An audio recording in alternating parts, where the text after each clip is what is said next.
Engineer, unsay angay buhaton sa asawa nga yaw-yawan? Wa na. Palautang pa. Yaw-yawan pa nga asawa. Problemahan na ni mo na pre oy. Congratulations pre. Nasayo na ang lahat. Palitin na kuan pre.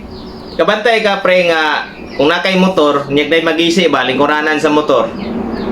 Nakabantay ko ana sa siya pre nga nay ginabutang ana para dili kay magrabihag gisi ba. Na duct tape. Oo. Palitin nag duct tape na imong asawa. Ibutangin ang baba na siya ro. Siya ro mag-istorya wala pre. Wala nagiyaw-yaw pre. Hilom kayo. Bitaw nga nung magsige man sa nagyaw-yaw ay mong asawa. Oo. Ano magsige man nagyaw-yaw? I-analyze sa unsa iyang problema. O ana ba? I-analyze na tong mga bana nga. Ngano man niya tong asawa na ko no? Si man nagyaw-yaw sa may problema. Ana ba? So, na siya para solusyonan nimo lantawa sa kinanglan niya na nimo i-analyze nganong nagyaw-yaw. For example, na gikan kag trabaho. Ikan kag trabaho kay posible manggod pre nga ang mga asawa gyud magyaw-yaw na gumikan sa stress. Stress mo yung number 1 ana. Example, katong inyong mga utang. Mga bayronon ninyo. Nya samot pagkaon, wala mo mga pagkaon, walay bugas, inana.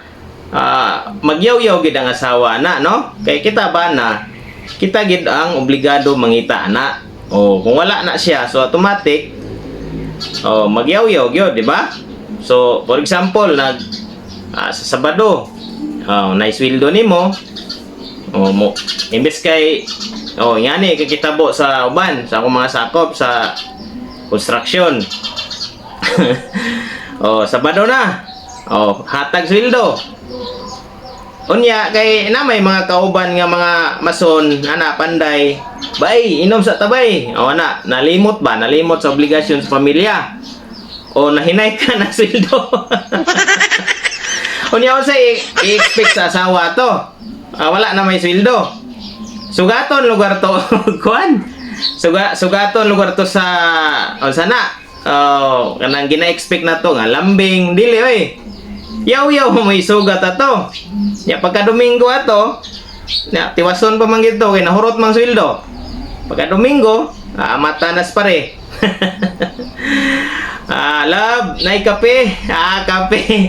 Wala, giintruhan man nimo gyud nana. So, mamahaw jud ka kasama. Mamahaw ka og yaw-yaw ba? Yaw-yawan jud ka, hantod ka mapungol. Okay nga naman. Kay nahurot imo sweldo sayang kayo mo tatong panahon pre nga excited kayo yung pamilya nga nice sweldo si kuan karonda imo mga anak sad excited kay makapalit mo kuan ana masud nana ba niya kay nahurot man to man sa inom so wala unsa imong gina-expect ana no or kung balihon na to ang sitwasyon or atong i-change ang kuan. Example, sweldo nimo. Di man gid malikayan na to. Kanang mga laki, mga bana na ginay usahay nga makainom ta oy. Maka-shot no, di man gid po na malikayan kay pawala sa kakapoy ba. Sabta sana ninyo mga asawa. Maka-shot mo gamay pero kwintaha gyud nga ang budget para sa pamilya. Para dili ka kuan pre, para dili ka yaw-yawan. Nako i-advise nimo. Paliti daan sa bugas ug sudan. Nya makainom-inom naman mo. Uli din ka nga dili ka hubog. Di ba? Pag uli nimo dito sa inyong balay, uli na ka. Pero nagdala man ka. Dala kag bugas, dala kag sudan. Pag tuktok nimo sa imong balay, naay sadya kay na pre. Lipay kayo, lipay ka na imong asawa. Uy, dong, uli na. Laba. Gakos-gakos. Motoy kuan nimo. Balag naka-shot-shot ka gamay. kato imong gidala nga bugas ug sudan mo toy mahimong silencer.